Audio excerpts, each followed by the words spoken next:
Welcome to Track is Our Field podcast. We have one of our inductees for the Arkansas Track and Field Hall of Fame, the class of 2025, Mr. Chuck Hemingway, an old miler from Little Rock Central, right, Chuck? That's right, yes. Well, tell me a little bit about what things were back at Little Rock Central and your experience of running track there, and how you feeling about the induction of the Track and Field Hall of Fame. Well, I was a young kid coming out of junior high. Didn't know anything all about track, and back at Westside Junior High, Coach Bobby Horton said, you know, when you get to Central, you ought to try out for track. You ought to go out for cross country. And so I followed his advice and met a couple of guys, Ronnie Bateman and Roger Payne, who were ahead of me, and they took me under their wing and got me into running miles that I never thought I could do. Right. And discovered that, wow, if I followed in their footsteps, that maybe eventually I could be a part of the track team. And then what was really fortunate was that Coach Clyde Hart was the coach. And that was a godsend for me, because he took me under his wing.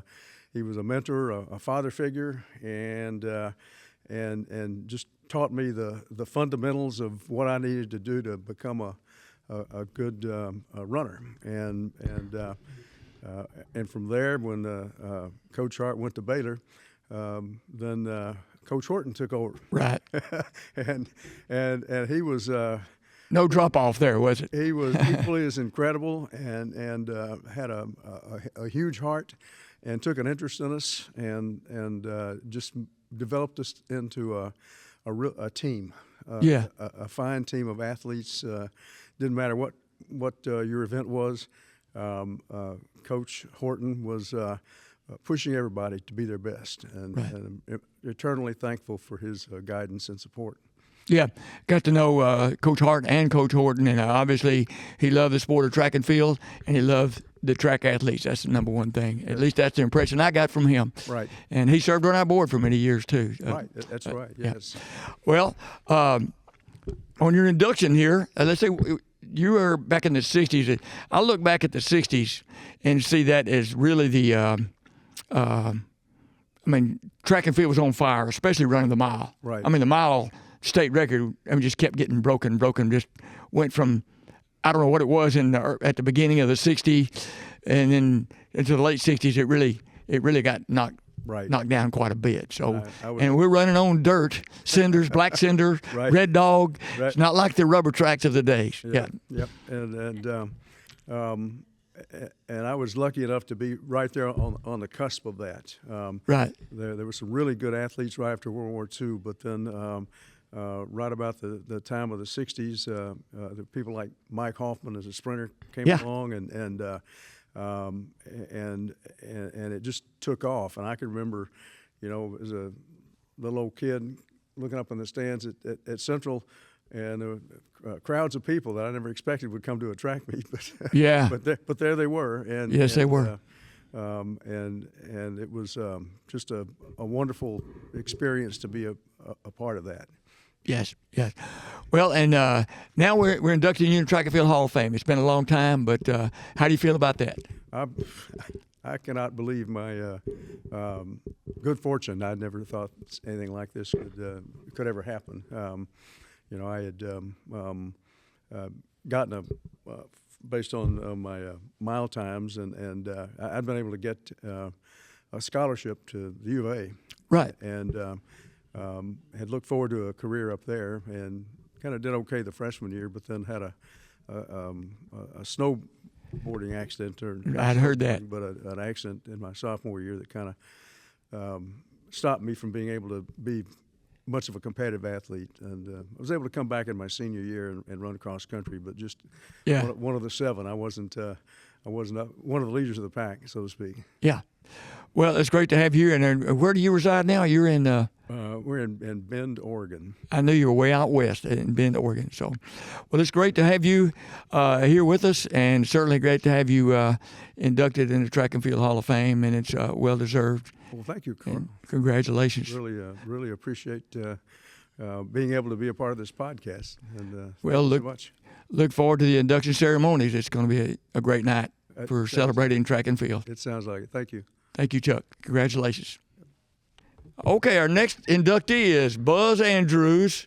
Ran track at Ouachita Baptist University, a native of Hope, Arkansas. Spent a whole bunch of years down in Texas coaching. Well-deserving inductee. So welcome to our podcast, Track is Our Field, Buzz. And tell us a little bit about your background in track and field when you were running track in high school and college, and then, of course, on into all your coaching career, which was Carl, fabulous. When you say track is our field, track is my life. Yeah. And has been my life. I'm on my 55th year of coaching high school kids. And I grew up in Hope, Arkansas, as you said. And Hope's a small town, 8,000 or 9,000. And we had about 7 kids on our track team at the time. And so Buzz Andrews was a decathlete before he knew he was one. You're doing a lot of events, I was a hurdler, and I ran all the relays, long jumped, high jumped, and pole vaulted.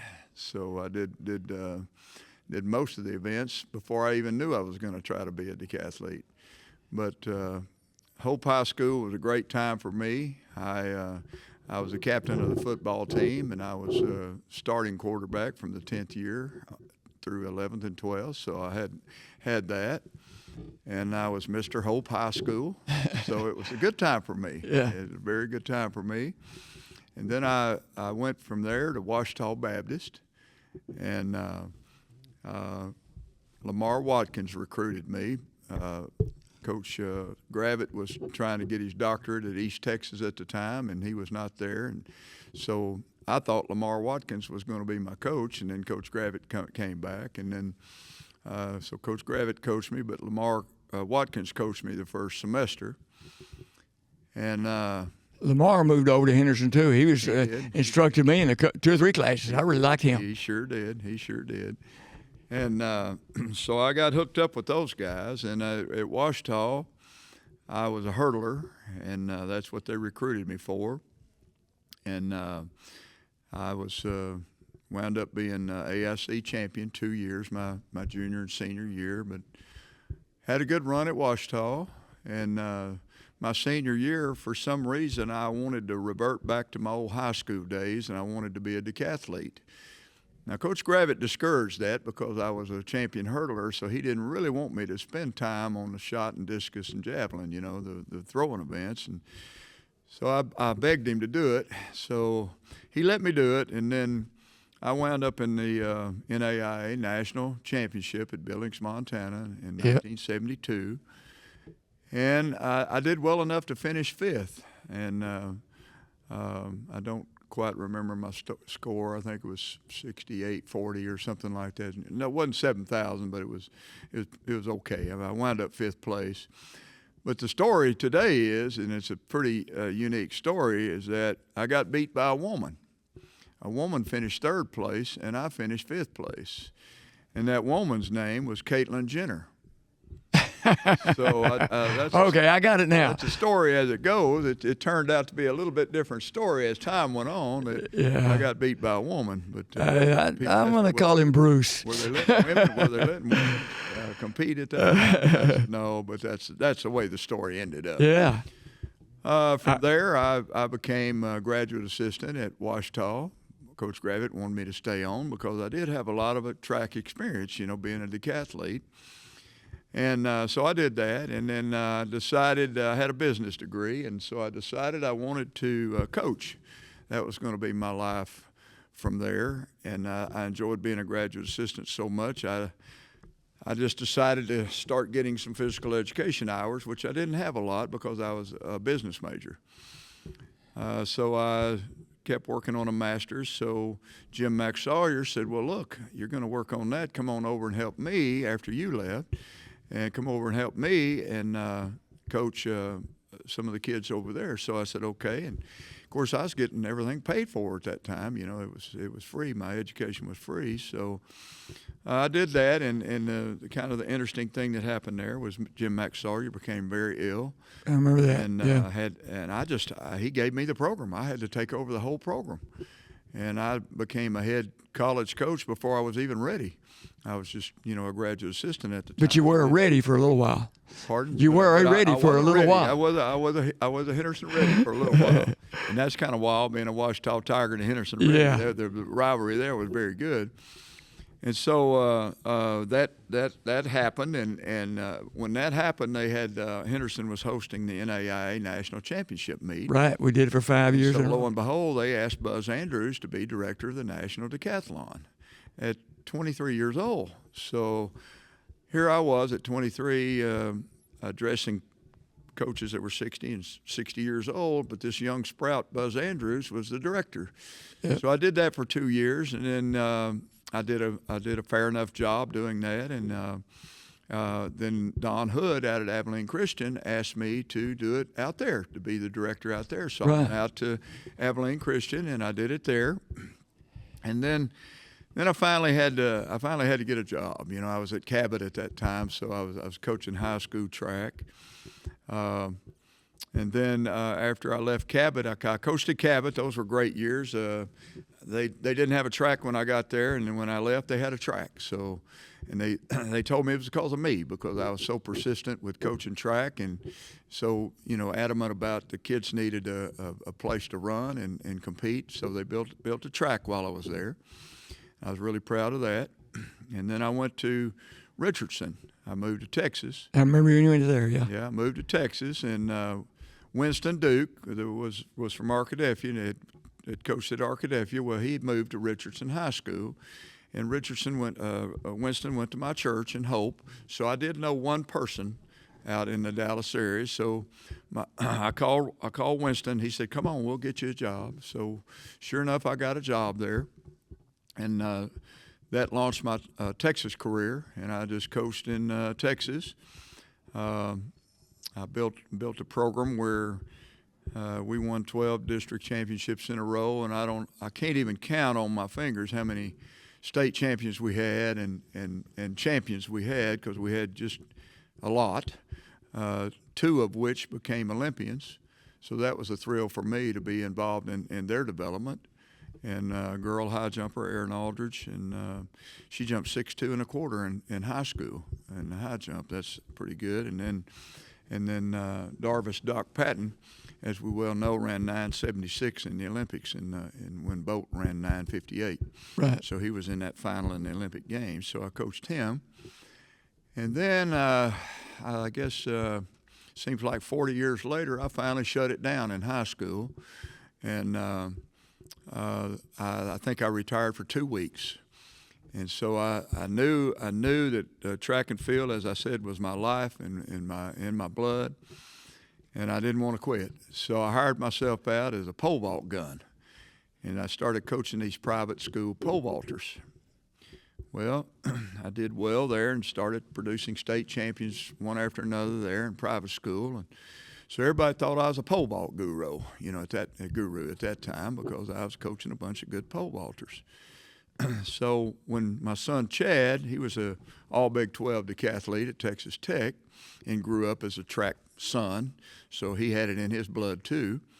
When he got out of college, I said, "Son, why don't you follow in my footsteps and never work a day in your life?" Because I thought that. I got in my car the whole 40 years that I coached high school, and I never drove to work. I drove to play. I was the same way, yeah. I drove to play. It was always fun for me, and I never got in my car saying, "Oh man, I gotta go to work." No, Yeah, right. I went to play. I mean, I was playing with the kids. It was fun. So that was my life. So I said, why don't you try to emulate that? You know, do the same thing I did. And I said, I've got this track pole vault club kind of built up enough to where I think you could probably make a good living, you know, just coaching pole vault, which is what you love. And he said, well, I'll try it. So he did. He joined me, and we started with about 20 kids, and we were coaching at a high school indoor facility. You know, that we didn't have our own facility at the time, and we kept going, and here comes state champion here, state champion there, 16-foot, 17-foot jumper, 14-foot girl, 13. We just kept having this big success coaching pole vaulters. And I'll backtrack a little bit. When we first started, Chad was a decathlete. We coached multis. And so we were spending a lot of time coaching decathletes and heptathletes, which two of them became Olympians. So, that was kind of a thrill for us. And so the pole vault went on, and then Chad kept it up. And now we have our own track club. And Chad has his own gym. It's a fabulous gym. It's a 12,000 square foot building with Mondo runways and 2 pits and a high jump pit, shot put ring, and he's just got all this stuff he can work. Do what he likes to do, just like I did. And we're coaching at this present time. We're coaching 122 athletes a week. And we're in the Dallas Metroplex. We have the numbers. We have those. Yeah. We have that amount of kids. Arkansas maybe not, but we do. We have millions of people that live around us, and we just came back from the. And I don't know how many state champions he's coached, but I'm proud of that too. But it's just a lot of them that we've coached. He had the kid last year jump 17.8.5 and set a national record at Boston, an indoor record. He had a girl that went 15-1, and we coached her in Olympic trials. He coached the USA versus Germany team in Belarus. He's done a lot of things that his old pop is proud of. Yeah. And so the legacy lives on with him, and I'm allowed to go up there every day. Any day I want to go up there, and they have me a recliner that says Papa Buzz on the side of it, and I sit in that recliner sometimes, and I coach, and I get to do what I love and watch him do what he loves. So we've been certainly blessed with track and field that all of our lives, and he's going to continue it because he's got that building to pay Yeah. for. He's got a huge building to pay for, but he goes to play. He doesn't go to work either. So Right. it's been a great deal for both of us. And he's here today. That's great. Well, that's great to hear, and obviously you've done a great contribution to the world of track and field in Texas, and we're proud that you're from Arkansas. I am too. And that is why we're inducting you in the Track and Field Hall of Fame. That's and awesome. Congratulations to you, Buzz. And we My look forward to a great evening this evening. My ties are from Arkansas. Oh, yeah. Born and raised in Arkansas, and I love Arkansas. And we love to come to the White River and catch those trout too. Yeah. We do that 2 or 3 times a year, and my wife always catches the biggest one. All right. she somehow outdoes us all. And Thank you. I'm very grateful for the honor. I know you're in it, and you certainly deserve it. Well, I appreciate that. The things that you've done. We're sort of alike. We have a lot in common. You're But kind of Mr. Track in Arkansas, and I'm kind of Mr. Track in Texas. Yeah. So we're kind of alike. well, I appreciate that. And for our listeners' benefit, Buzz and I, we were graduate assistants. He's a graduate assistant at Washita when I'm at Henderson. And the good part about Buzz, after I left, he saw the light and came over across the street to be ready, like I was. Just teasing. It's great being a Tiger Track and the track and field in Arkadelphia. While you were the director of the decathlon, I was the director of the marathon. I ran in the first NAIA meet there at Henderson, and then I was a marathon director. That young 22-year-old They being took 2 young'uns, didn't they? They sure did. They had faith in us, though. Yeah, And it worked out. Look how we turned out. We've made it our life career and everything. We've done it, and Coach Gravitt was supposed to be here today, but he fell and had Yep. an accident. And I got a call from him a while ago. I wanted. He so much wanted to be here, and he's a mentor for me. But I told him he's here in spirit, and Coach, we'll Coach, take some pictures and Coach send them. Sawyer for me, of course, he's no longer with us, but Yeah. he was great for me too. I know. So. I love old Coach Sawyer too. And they were best buddies. I know. And the Fierce gloves came. competitors. The Fierce gloves came competitors. off at the meet time, but Fierce after that, competitors. it's all right, like it should be. Oh yeah. Congratulations, Bud. Look forward to the evening. Okay. Thank you so much. Thank you. All right, next up we have Stephanie Foreman Adams, another inductee to the Track and Field Hall of Fame. Of course, Stephanie is very dear to my heart as she's at old Lake Hamilton Lady Wolf, which I was a track coach there for many, many years. So congratulations, Stephanie, well-deserved honor. And tell us a little bit about what led you this path in track and field and pole vaulting from when it all began down at Lake Hamilton Junior High or middle school and on into today. Yeah, thank you. So, as you know, I started in the 7th grade. Our coaches were kind of just like, go try everything. So I had tried that, and it kind of came natural. It was fun. You guys saw that. I got to go to my first meet. I think I got bumped up to like a junior high meet that year. Yeah, no-hided that first meet. But it was Happens to the best of them. Oh my gosh, I did. It was my only high school no-hide though. And then next thing I knew, you put me in a car and drove me down to old Coach Sanders' house. And That's right. That's where it Sure took did. off. Yeah, it took off from there. So. Yeah, that's where it took off. And then, of course, it led to Stephanie. We got a long list of accomplishments Stephanie went on, and it was so fun watching you develop, like it is so many kids in track and field, and you watching from the 7th grade where you were, and to move on and to be a state champion, not only in the pole vault, but in the hurdles too, helping us win a state championship back in 2007, and then going on to be the greatest pole vaulter the state of Arkansas had ever seen at that point. And then you went on to Arkansas State, won everything there, won the conference 4 times in indoors, 4 times outdoors. Yes, So it's been great following your career and watching you, of course. And now, tell us where you are now. Yeah, so I am actually, I got married a couple years ago to Spencer Adams. He's here tonight. And he moved me up here a couple years ago, 2 years ago, I think. And I've had 2 kids since then. I'm working at Fayetteville High School as a track coach. So Yep, lucky kids from Fayetteville. I'm trying to spread my knowledge, I guess. Well, certainly your experience is something that should be valued to those athletes in Fayetteville. And like I say, they're lucky to have you. And anyway, Stephanie, it sure is great to have you here, and especially for me, to get to see one of my former athletes to be inducted, and certainly well deserved. And you were also a 2-time All-American at Arkansas State. Yes, Right. yes, sir. Yes, I was. Yes, 2-time All-American. Great deal. And as I said, I never got defeated in a conference championship, and you had the conference record as well too, didn't you? I believe so. Yes, sir. Yeah. Yeah. Okay. All my Sun Belt records. All right. Well, I'm looking forward to the great evening, and congratulations, Stephanie. Well-deserved honor, and looking forward to this great evening. Thank you, Coach. That's Stephanie Foreman Adams being inducted into the Hall of Fame this evening. Thank you. All right, welcome back to Track is Our Field podcast. Now our next inductee, Sydney Conley. You've probably heard that name, and she's probably tired of hearing it, who her dad is, a little bit of a world record holder, and Mike. But Sydney, we're glad to have you here today. Yes, sir. And you can pull that mic a little bit closer to make sure we got you covered. Absolutely. Here's what Sydney graduated from Fayetteville High School, attended the University of Kansas, 7 times NCAA All-American in the long jump. I'd just like to be 1 time recognized by a university, but that's all right. 2-time Big 12 champion in the long jump, runner-up in the 100 meters at the Big 12 championship, silver medalist in the long jump for 23 and under USA team, an Olympic trial qualifier. Qualifier, I get that word out, Sydney. We're glad to have you.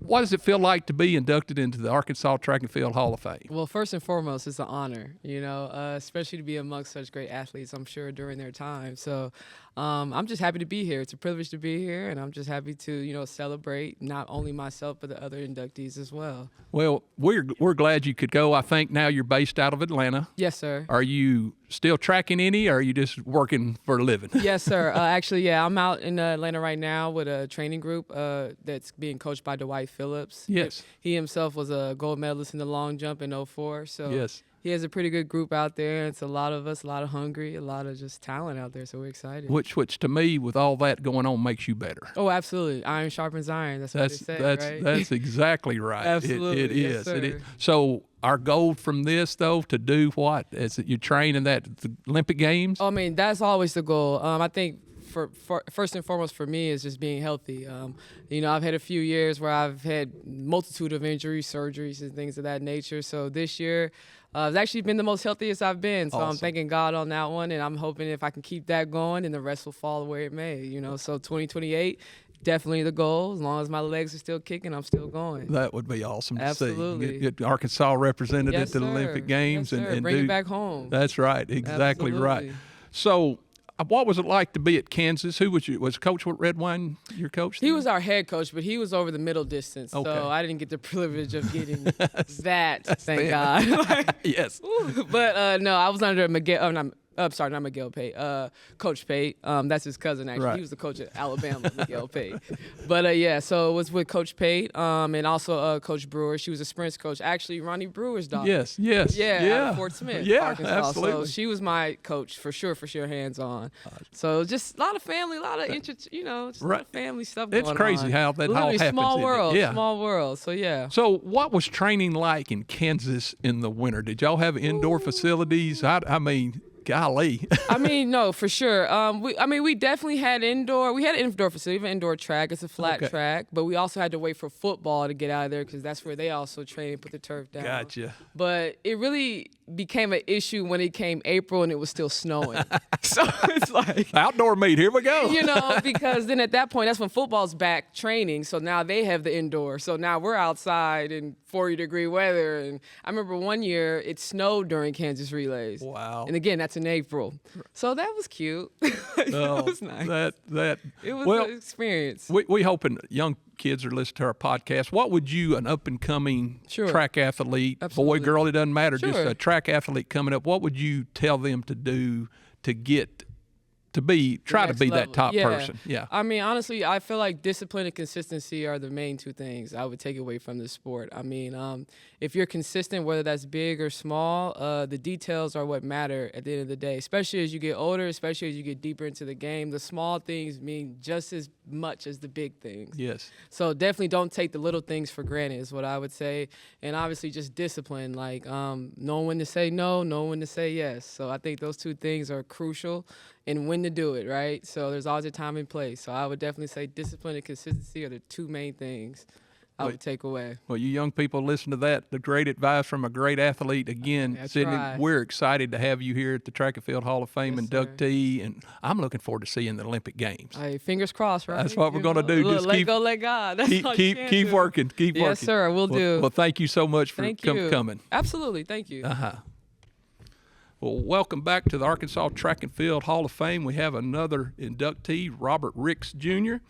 Robert, we're glad to have you here today, and congratulations. Thank you so much. So what does it feel like to be inducted into the Arkansas Track and Field Hall of Fame? It was still serene. When I got the call, I thought Coach Martin was playing games.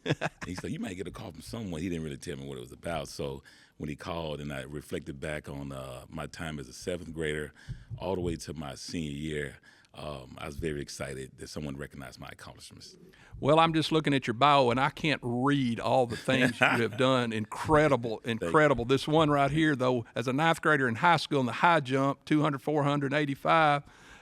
But it says you set the Little Rock Mills high jump record at 6'9". 6'9" is a and it still stands. Still standing today. That's just crazy to me. I was a pole vaulter, so I had to use a pole to get over something like that. You were a daredevil. I couldn't have jumped that by any means. And then you go on to be a UCA Bear. Yes, sir. What was it like collegiately for you? Oh, my God. I had transferred in my freshman year from Kansas, and just so happens my track coach and my high school coach, Sam Brown, were roommates at UCA. And when I got there, he's like, "Hey, I saw you running high school. I'd like to give you a scholarship." He said, "I need some sprinters." And I said, "Okay." He said, "But you're gonna be with the other guys." And I was like, "Okay, cool." So the first track meet, I ended up coming in first place in 100. And he says, "You're gonna run ankle leg from here on out." So from that year all the way to my senior year, we won 4 straight AIC championships, and we had a dominant team. And just the guys that I knew back from the 4A Central days, Anthony Gardner, all those guys, we got a chance to now run together. So it was beautiful.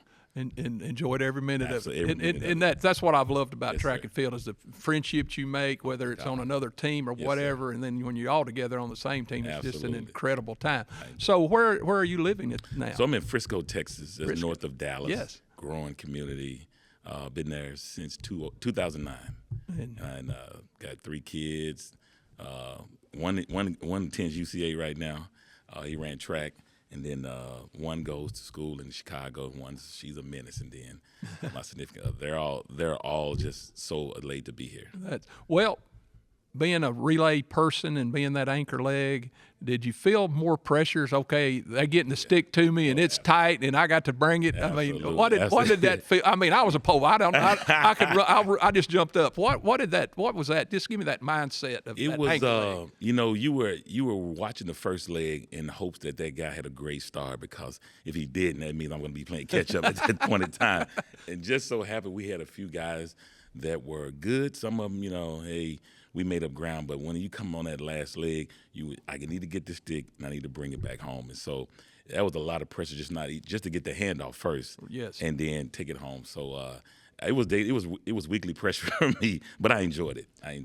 And we, hopefully we have younger kids listening to this podcast. Absolutely. If I'm on what kind of much time did y'all use to prepare for your relays? I mean, how much time did you get out there, coach, or did y'all do it on your own? What was that like? So when we first started our freshman year, Coach Martin, he had really seen our relay team in high school had been together 3 years straight. So all the guys, except for our first leg, we had been together. So it was like clockwork. So dealing with these new group of guys, we used to practice earlier before classes, and then he would get us in the middle of practice and then after practice. And so it was rigid, but it was so cliquish that we had to look back for the stick sometime. We just put our hand back there. It was just natural. And we didn't even have to call for a stick because I knew his steps and how many he came through, and so it was automatic for us. So for that 4 years, we had almost the same exact guys, a couple of interchanges, but it was a lot of practice, but it paid off. We only lost one relay my senior year.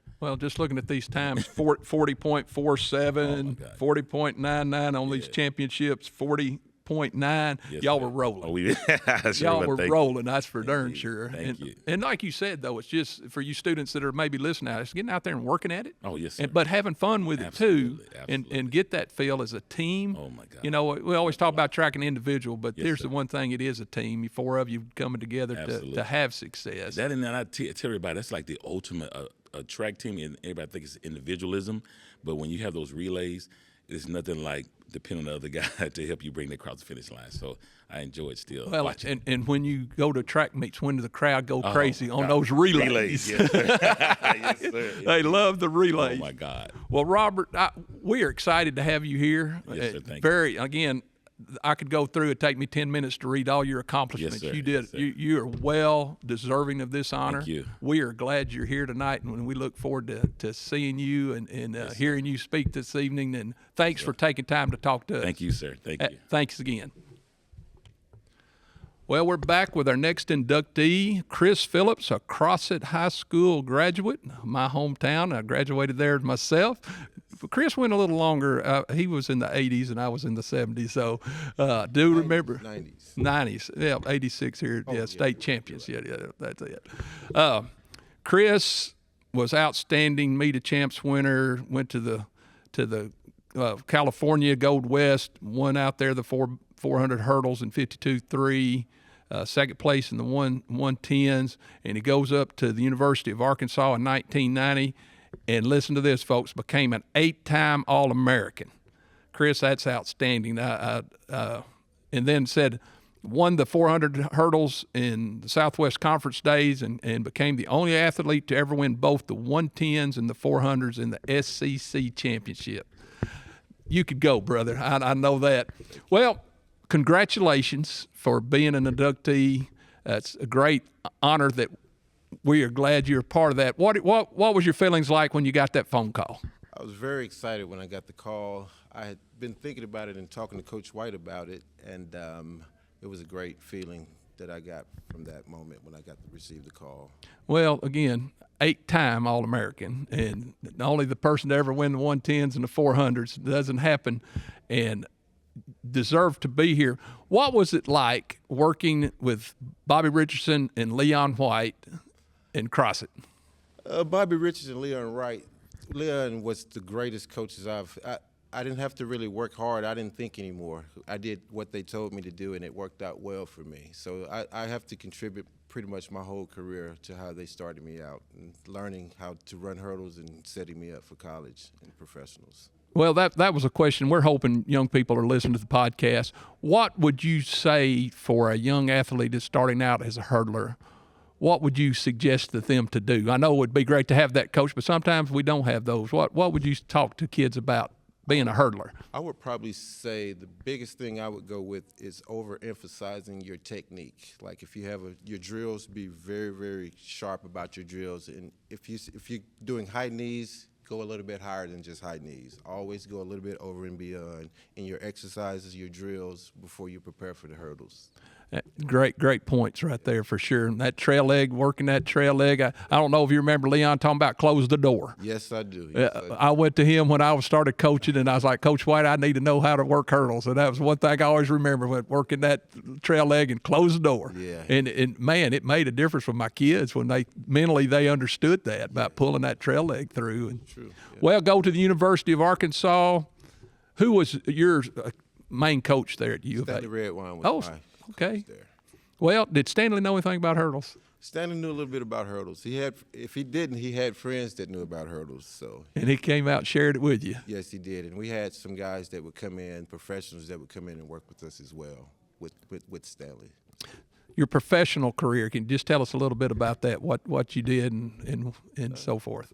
My professional career, I started out running for different shoe clubs out of college first. And at that point, after that, I got picked up by Nike. I ran a race over in Europe, over in Switzerland, and John Capriati saw me run on television. And he called my agent and said he wanted to sponsor me. And that was probably one of my greatest moments. Just my agent walking up to me, being excited, being really happy. And every time that I wore a Nike uniform, they retroactively put that in my contract. So that was absolutely great. I'd have been looking for the cameras. Get that Nike switch right there. Yes, definitely. So now teaching at Sylvan Hills High School, is that right? Sylvan Hills Middle School. Middle school. Yes. So what do you teach I at? teach CTE courses, robotics, Oh, wow. modeling and design, flight and space, and science of technology. Well, I just want to know, are you easing out there at the track and helping any? I am easily out and helping with the track team. I went out and helped the high school this past year, and also the middle school. I went and checked and watched those guys compete and talk with their kids and work with them as well. That's awesome. Yeah. Well, I know we're about to get here. We got to get started here in about 10 minutes. Chris, I thank you for your time. It was a joy as a former CrossFit Eagle as myself, though, as coaching, and got to watch you run and participate, and then collegiately and on the pro level. You represented our old hometown CrossFit very well, and I know they're as proud as I am of you and very deserving of this honor. Yes, I want to say one more thing. I appreciate you guys supporting me throughout college. I remember you guys coming to like Indianapolis and yes, sir, to watch me run. We did. Well, Chris, again, congratulations on this honor, and we look forward to tonight. Thank you. Thank you. Well, we got our last inductee in the room. He's been busy tonight. He's the president of the Track Coaches Association. Sorry about the Track and Field Hall of Fame. And he's been busy, and I grabbed him right before it's 6:20, and we start at 6:30. John, congratulations. I know we talked a little bit about it in our last podcast for the decathlon of that. We did. Being here. Again, what does it feel like to be inducted? It's surreal. I mean, these guys I've watched. I've helped officiate. I've watched as a fan. I've raked their pits. I've helped put up bars. I mean, to be included in this is really I'm in awe of it, and I'm deeply humbled by the membership that voted for me to be in here. It's just amazing. Well, it is. I mean, it is an honor, but just reading all the bio things, West Memphis, you were there, Conference Championship, Episcopal Collegiate Conference Championship as you coach Carlisle. You had champions.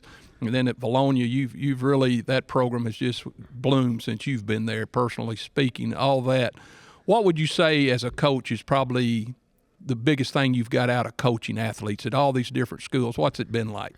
Oh, the relationships with the kids, that's number one. I mean, the accolades and those, I mean, I have trophies, there's plaques, there's state championship plaques. Those are awesome. But the treasures you get from the kids that bring you, the memorabilia, stuff, the relationships that you build with those are the true treasures of coaching.